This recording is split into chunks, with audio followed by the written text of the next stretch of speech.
Question number 11. A particle starts from origin, moves along x-axis as per the equation. Acceleration निकालना है t equals to 1 second.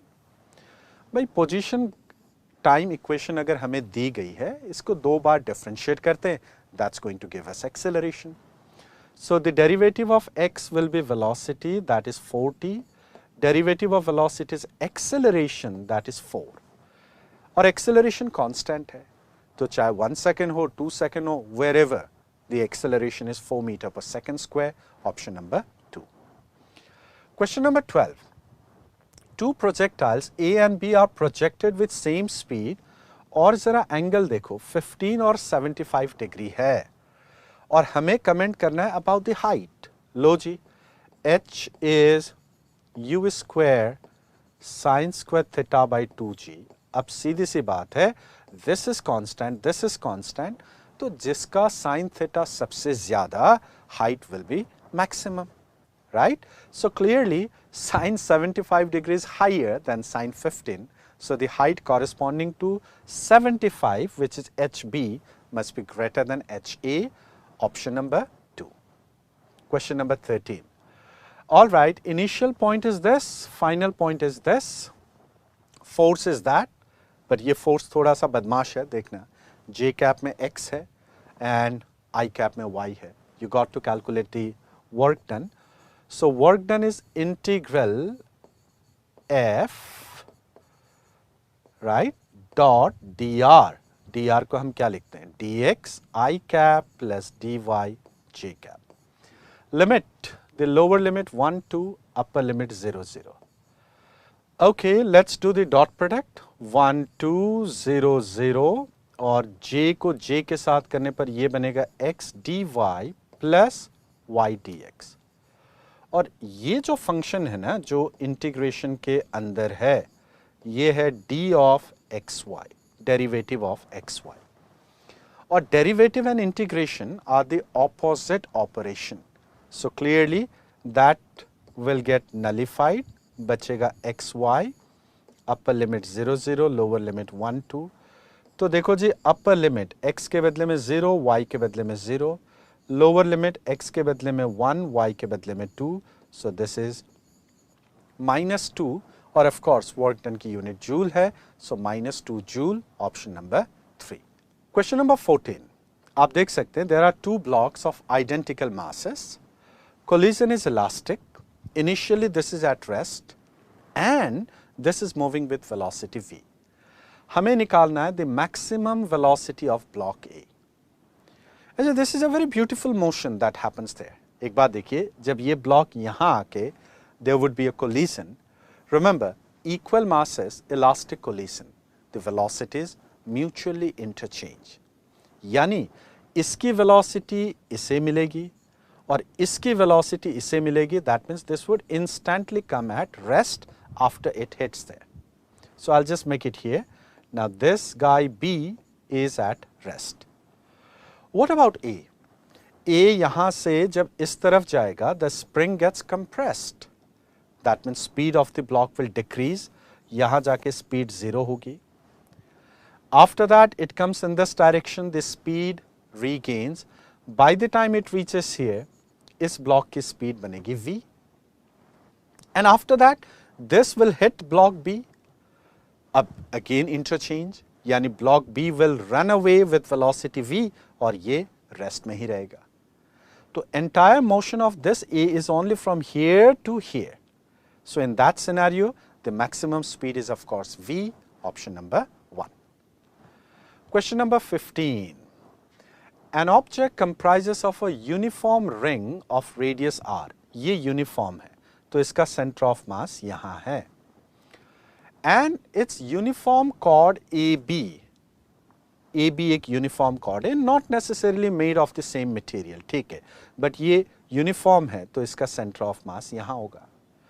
नीचे दिए गए coordinates में से which of the following cannot be the coordinate of the center of mass? Logical question. The center of mass of this and this will be somewhere in the line joining the two particles.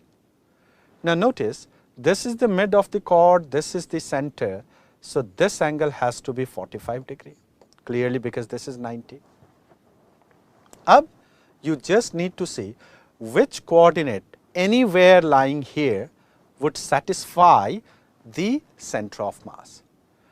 Because center of mass, if it lies here, that means it will lie in this straight line.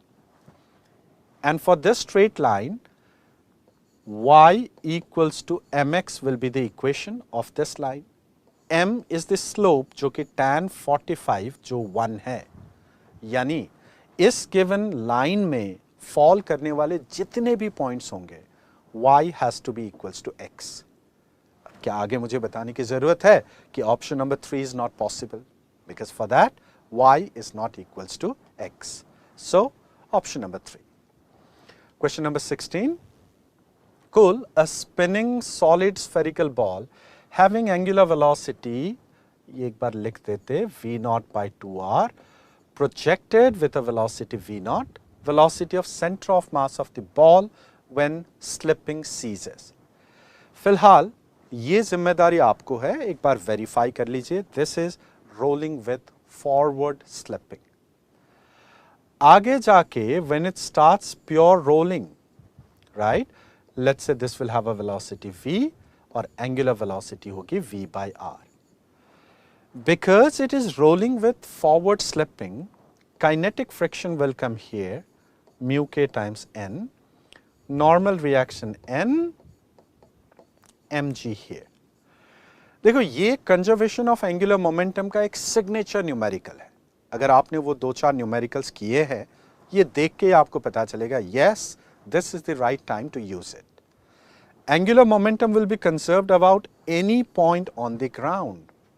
ऐसा क्यों? क्योंकि torque about this point will be 0.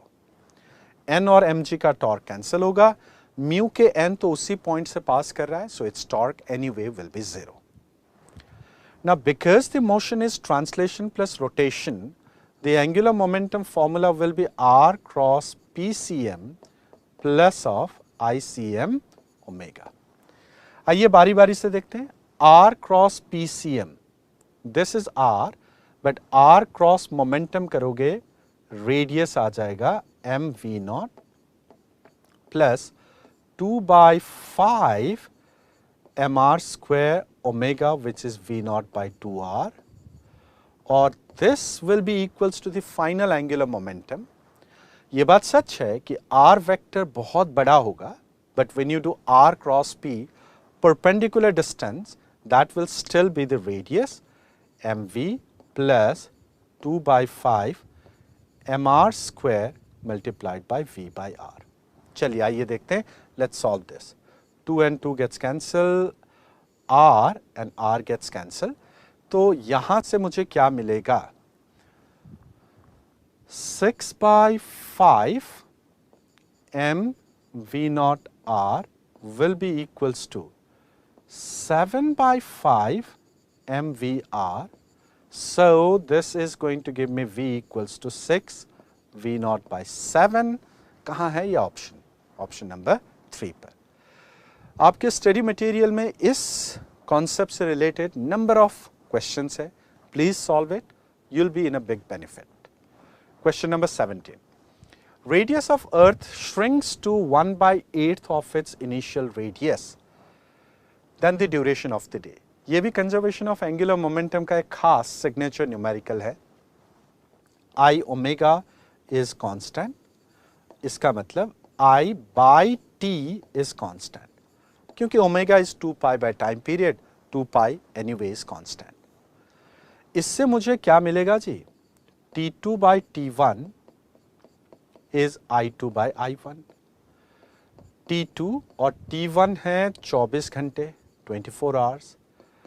I2 by I1, एक काम करते फटाफट कर देते. Moment of inertia 2 by 5 mr square.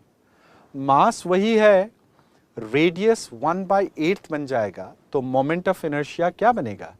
1 by 64 times बनेगा. Yes, 2 by 5 mr square, radius 1/8, moment of inertia 1 by 64, square जो है.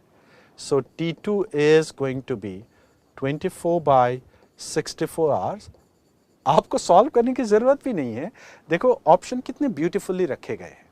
This value is less than 1 और लेस देन 1 का तो एक ही ऑप्शन है, छुट्टी, option number 1, right. Question number 18, a projectile is fired from the surface of earth with a velocity k v naught, यानी k times velocity है √2gr, escape velocity यही है। Maximum height up to which the particle will rise, but height हमें calculate करना है from the centre of the earth, कोई बात नहीं, ये है h, isn't it? लेकिन हमें निकालना है h प्लस कैपिटल R। देखो सबसे पहली बात तो इन दो पॉइंट के बीच में कंजर्वेशन ऑफ एनर्जी लगाते हैं। यहां जाके kinetic energy will be 0 for obvious reason. So initial kinetic energy half M V का square, so K square into 2gr, that is equals to, यहां पर exact expression of gravitational potential energy use करेंगे because the height would be quite large। साफ सी बात है, escape velocity दी गई है, so that's a clear estimate that yes, the height is going to be very large, isn't it? So let's go for the cancellation, mg, 2 and 2 gets cancelled। बाकी देखो, ये बना k square r plus k square multiplied by h, that is equals to h। अब जी आ गया h equals to k square r by 1 minus k square। अब मुझे distance from the centre निकालना है, तो रिक्वायर्ड डिस्टेंस होगा r प्लस h, रेडियस ही तो add करना है, क्यों, सेंटर से डिस्टेंस निकालना है, तो जो सरफेस से जो डिस्टेंस है उसी को आप रेडियस से ऐड करेंगे। So that is r minus k square r plus of k square r divided by 1 minus k square। Well, k square r gets cancelled, so r by 1 minus k square, that's in option number 4। Question number 19 देखते हैं। Maximum force acting on a body executing SHM is F। भाई maximum force कब लगता है, जब acceleration maximum हो, और acceleration maximum कहाँ होगा, amplitude पे। So F equals to m omega square multiplied by a, ये एक्सेलरेशन एट द एक्सट्रीम है, और total energy is E half m omega square a square, right. अब एम्पलीट्यूड ऑफ द पार्टिकल, भाई amplitude की value हमें निकालनी है, साफ दिख रहा है, ये दोनों कैंसिल होगा if I divide, so I will do E by F is a by 2, क्यों ना हम E divided by F कर दे, so this side also that will get divided and A will be equals to twice E by F। बस फटाफट option ढूंढो, कहाँ है, option number 2। Question number 20, a ball is dropped from a height 5 meter above the ground। Okay, 60% of the energy is lost, तो बची कितनी, 40%। Find the coefficient of restitution. देखो अगर 40% बची तो हाइट बाद में जब राइज होगा, so that will be 0.4 multiplied by 5 और ये बनेगा 2। आपने यहां काइनेटिक एनर्जी कन्वर्ट करने के चक्कर में पड़ो ही मत, अल्टीमेटली जो भी काइनेटिक एनर्जी होगी that will convert into potential energy. तो क्यों फिर half M V square is M G H, क्यों इतना करोगे, सीधी सी बात है, 40% remaining will be this much as the final height। अब coefficient of restitution निकालना है, आपको पता है hn equals to h e raised to the power 2n। height after first collision is 2, initial height is 5 and n की value 1 रखेंगे, so clearly e equals to 2 by 5 raised to the power half, that means option number